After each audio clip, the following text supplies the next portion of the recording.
Imaginez une voiture électrique Tesla à seulement 25 000 $, pourtant plus sûre que toutes les autres de sa catégorie. Trop beau pour être vrai, n'est-ce pas? Mais c'est précisément la bombe qu'Elon Musk s'apprête à nous annoncer. En 2026, alors que l'industrie automobile est en pleine effervescence, la Model 2 va révolutionner tout ce que nous savons sur les batteries. Et ce n'est pas seulement une question de prix. Le secret de cette révolution réside peut-être dans le sodium, un élément bon marché, abondant et, surtout, bien plus sûr que le lithium. Tesla envisage sérieusement d'abandonner le lithium pour ses modèles d'entrée de gamme. Et si cela se concrétise, ce sera une révolution pour le marché mondial des véhicules électriques. Le plus curieux, c'est que, pendant des années, le lithium a été considéré comme l'or blanc de la mobilité électrique. Mais aujourd'hui, Elon Musk semble avoir compris que l'avenir réside peut-être dans un autre sel, le sel de table, en somme, ou, plus précisément, dans le sodium qui en est dérivé. Et la Model 2, qui promettait déjà d'être une voiture abordable, pourrait bien devenir le symbole d'une nouvelle ère. Le choix du sodium n'est pas qu'un argument marketing. Il répond directement à l'une des plus grandes craintes des consommateurs, le risque d'incendie. Et s'il y a une chose que Tesla maîtrise, c'est transformer une technologie complexe en quelque chose de désirable et d'accessible. En remplaçant le lithium par du sodium, Musk ne se contente pas de réaliser des économies. Il s'attaque directement au talon d'Achille des voitures électriques, la sécurité thermique. Et le timing est on ne peut plus stratégique. La Model 2 est la voiture qui promet de démocratiser l'accès au Tesla. Et quoi de mieux pour y parvenir que d'en faire également la plus sûre de la gamme? Après tout, il est inutile de laisser un véhicule électrique bon marché dans les garages si l'on craint constamment de faire la une des journaux à cause d'un incendie spontané. La nouvelle génération de conducteurs recherche la praticité, mais aussi la tranquillité d'esprit. La transition vers les batteries sodium-ion présente un autre facteur intéressant, la disponibilité des matières premières. Alors que le lithium repose sur une extraction intensive, souvent dans des régions instables ou politiquement sensibles, le sodium, lui, est omniprésent. Il peut même être extrait de l'eau de mer, ce qui rend sa production non seulement moins coûteuse, mais aussi moins dépendante de chaînes d'approvisionnement fragiles. Cela confère à Tesla un avantage stratégique considérable, notamment en période de tension géopolitique. Quiconque contrôle le matériau, contrôle le marché. Un autre point marquant est la façon dont Tesla exploite cette évolution pour construire un discours percutant. La Model 2 ne se présente pas seulement comme une option plus abordable, mais comme un symbole de réinvention. Elon Musk sait que le prix bas attire, mais que la sécurité convainc. Et pour attirer les acheteurs encore indécis entre les véhicules thermiques et électriques, l'élimination du risque d'incendie pourrait bien être le détail décisif. La Model 2 devient ainsi bien plus qu'une simple voiture. Elle devient un argument de poids. Le plus frappant est que ce changement n'affecte pas seulement les consommateurs. Son impact touche également la concurrence. Si Tesla prouve qu'elle peut proposer une voiture moins chère, plus sûre et plus innovante utilisant du sodium, les autres constructeurs automobiles devront rattraper leur retard. Cela pourrait déclencher une nouvelle course au sein de l'industrie, non plus à l'autonomie ou à la vitesse, mais à la sécurité et à la rentabilité. Et ceux qui ne suivront pas le rythme seront laissés pour compte. Elon le sait, et il joue aux échecs alors que beaucoup apprennent encore les dames. Peu de gens le savent, mais le lithium, bien que chouchou de l'ère électrique, comporte un risque caché qui hante les ingénieurs et les conducteurs. L'instabilité thermique. Ce type de batterie, présent dans la plupart des véhicules électriques actuels, peut devenir extrêmement dangereux en cas de perforation, de surcharge ou d'exposition à des températures très élevées. Et ce n'est pas une exagération. En quelques secondes, un petit problème interne peut se transformer en véritable bombe. Ce phénomène, appelé emballement thermique, est quasiment impossible à contenir. L'emballement thermique se produit lorsque la température interne d'une cellule de batterie dépasse un seuil critique, déclenchant une réaction en chaîne auto-entretenue. En moins d'une minute, la température peut passer de 50 degrés V à plus de 500 degrés C. Imaginez maintenant que cela se produise sous votre siège, lors d'une collision, ou même lorsque votre voiture est garée dans un garage. C'est le genre de situation qui donne du fil à retordre même au constructeur automobile le plus expérimenté. Et oui, cela s'est produit plus d'une fois sur des véhicules de différentes marques, dont Tesla. Le problème principal réside dans la chimie du lithium. Il est très réactif, surtout au contact de l'oxygène ou de l'humidité. Si l'enveloppe de la cellule se rompt, le lithium s'enflamme facilement et, pire encore, la réaction elle-même libère davantage d'oxygène et de chaleur, alimentant le feu comme un barbecue avec un ventilateur. C'est pourquoi, lorsqu'une voiture comme celle-ci prend feu, il est si difficile de l'éteindre. Les pompiers ont besoin de tonnes d'eau ou de mousse spéciale, et même dans ce cas, le feu se rallume souvent des heures plus tard. Bien sûr, les ingénieurs ne sont pas naïfs. Les batteries lithium-ion modernes sont équipées de systèmes de refroidissement liquide complexes, de capteurs thermiques, de soupapes d'échappement et d'un logiciel de gestion. Tout cela contribue grandement à prévenir les incidents.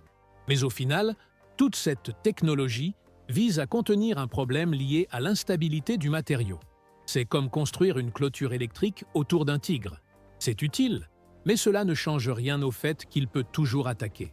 Et c'est là que le point le plus délicat entre en jeu, la confiance des consommateurs. Chaque fois qu'une vidéo virale montre une Tesla en flammes sur le bord d'une autoroute, des années de marketing sécuritaire sont anéanties. Même si, statistiquement, les véhicules électriques prennent moins souvent feu que les voitures à essence, la perception du public est importante. Et à une époque où une image vaut 1000 reportages, Tesla sait qu'elle doit agir. Il ne suffit pas d'être sûr, il faut aussi paraître sûr. Nombreux sont ceux qui se demandent pourquoi ce problème n'a pas été résolu une fois pour toutes. La réponse réside dans l'efficacité énergétique. Le lithium possède l'une des densités énergétiques les plus élevées parmi les éléments viables, ce qui se traduit par une plus grande autonomie pour un poids réduit. Autrement dit, si vous recherchez une voiture électrique capable de parcourir 500 km/h avec une seule charge tout en restant légère, le lithium est l'option la plus simple. Cependant, cet avantage a un prix, le risque constant d'instabilité, quelle que soit la qualité des systèmes de protection. Le principal avantage du sodium réside dans sa résistance aux chaleurs extrêmes, là où le lithium fait souvent défaut. Lors de tests en laboratoire, les batteries sodium-ion ont démontré une stabilité impressionnante, même sous fortes contraintes thermiques. Alors que les cellules au lithium s'effondrent déjà à des températures comprises entre 180 degrés et 200 degrés, les cellules au sodium peuvent supporter jusqu'à 300 degrés avant de montrer des signes d'emballement thermique. Et lorsqu'elles tombent en panne, elles le font de manière beaucoup plus contrôlée. Pas d'explosion, pas d'inflammation soudaine, juste une perte de tension progressive. Cette différence peut paraître trop technique pour ceux qui ne suivent pas le sujet de près, mais elle a des implications très pratiques. Lors d'un accident de la route, par exemple, l'impact peut perforer le module de batterie. Avec le lithium, cela produit souvent des étincelles, des flammes et des images virales en quelques secondes. Avec le sodium, les tests montrent que la plupart des cellules gonflent ou s'arrêtent simplement pour des raisons de sécurité. Au lieu d'un incendie incontrôlable, le conducteur se retrouverait avec une voiture en panne.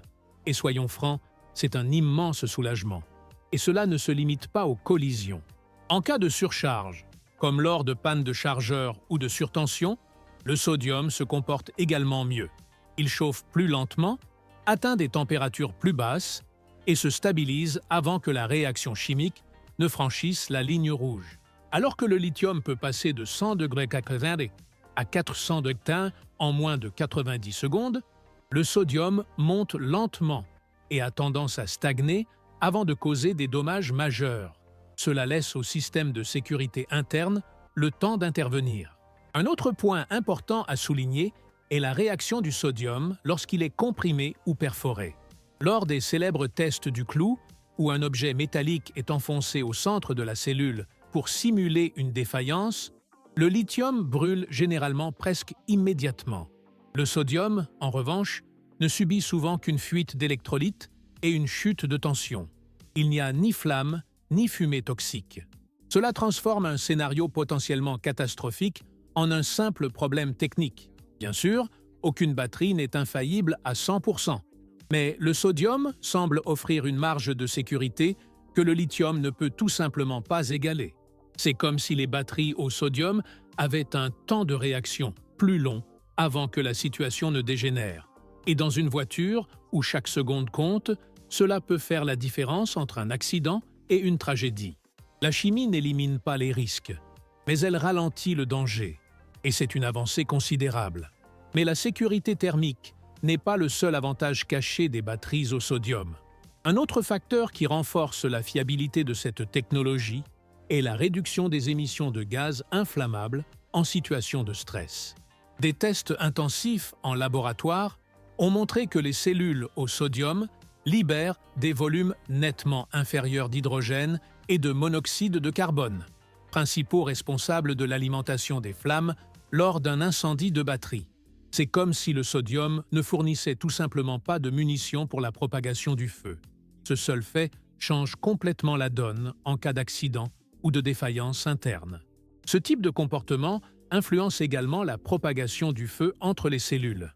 Dans les batteries au lithium, lorsqu'une cellule subit un emballement thermique, elle contamine souvent les cellules voisines.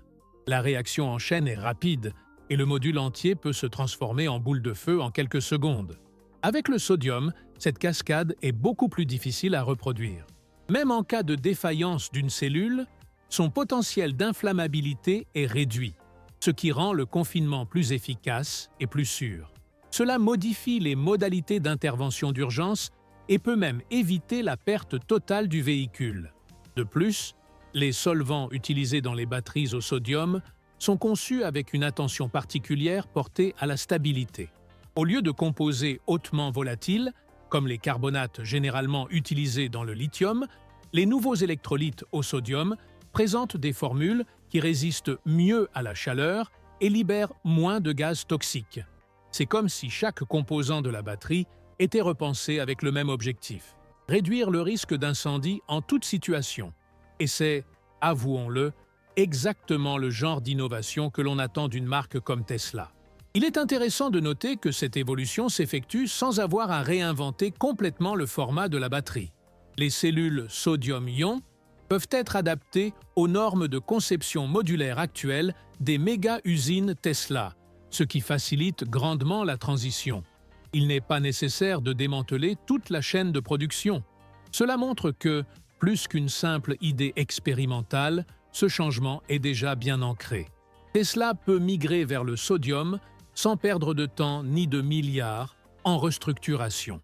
De plus, cette stabilité accrue réduit également le recours à des systèmes de refroidissement lourds, énergivores et encombrants dans le châssis. Moins de refroidissement signifie plus de poids, plus d'espace utilisable et une conception globale plus efficace. C'est comme si chaque détail technique concourait à ce changement. Une voiture plus simple à assembler, plus sûre à conduire et moins chère à entretenir. Ce n'est pas seulement une amélioration, c'est un bond en avant. Chez Tesla, toute modification chimique d'une batterie revêt une importance stratégique. Il ne s'agit pas seulement d'efficacité, mais aussi d'image. La marque sait que chaque incendie se propage en quelques secondes et que, de ce fait, la confiance du public peut s'évaporer plus vite que l'électrolyte d'une cellule surchauffée. Par conséquent, l'adoption du sodium dans la Model 2 va bien au-delà d'une simple mise à jour technique. Il s'agit d'une démarche réfléchie visant à protéger la réputation de l'entreprise sur un marché de plus en plus sensible à la sécurité et à la perception du public. Et ce n'est pas exagéré. Une seule vidéo montrant une Tesla en flammes, même isolée, peut entraîner des poursuites judiciaires, déclencher des enquêtes et alimenter la rhétorique anti-VE. Le problème n'a jamais été la fréquence. Statistiquement, les voitures électriques restent plus sûres que les voitures à combustion, mais plutôt la visibilité. L'explosion d'un moteur à essence fait rarement la une des journaux internationaux. Un incendie impliquant une Tesla, aussi petit soit-il, peut faire le tour du monde en quelques minutes.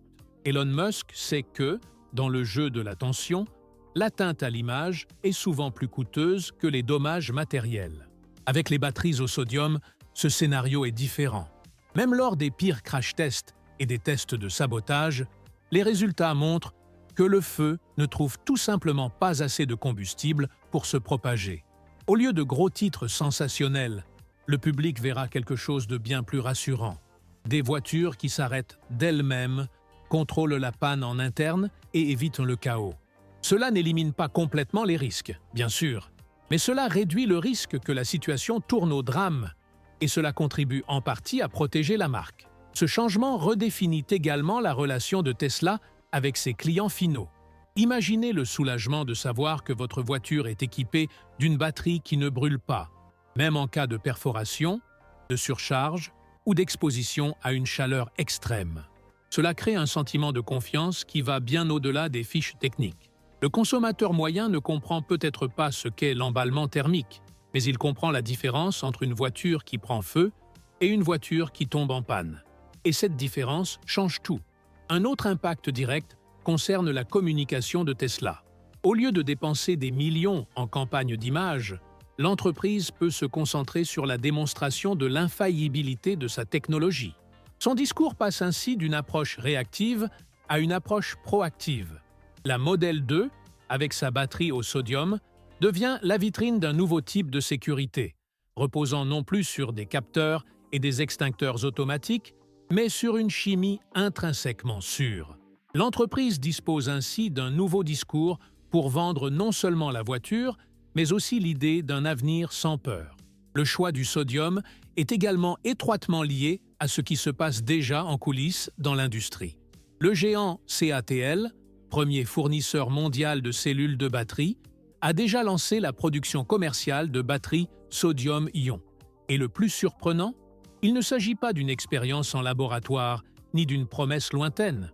Depuis 2023, ces batteries équipent des batteries externes haute capacité, des bus compacts et des véhicules urbains offrant une autonomie allant jusqu'à 300 km. Autrement dit, elles sont déjà en service et fonctionnent très bien. Ce détail est crucial. Tesla ne mise pas sur une technologie théorique. Avec la Model 2, Elon Musk entend appliquer une technologie qui a déjà prouvé son efficacité en conditions réelles. Et qui plus est, une technologie qui est déjà en phase de développement industriel. CATL, par exemple, a promis d'atteindre une capacité de production de sodium de 30 GWh d'ici 2026.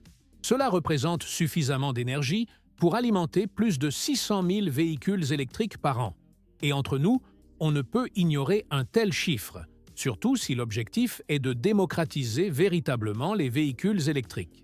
Un autre fait intéressant est la densité énergétique déjà atteinte avec le sodium.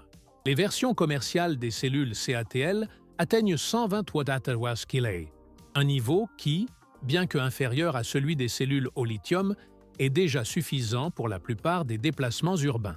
Pour la Model 2, qui sera une voiture compacte d'entrée de gamme, une batterie au sodium de 40 à 50 kg serait largement suffisante.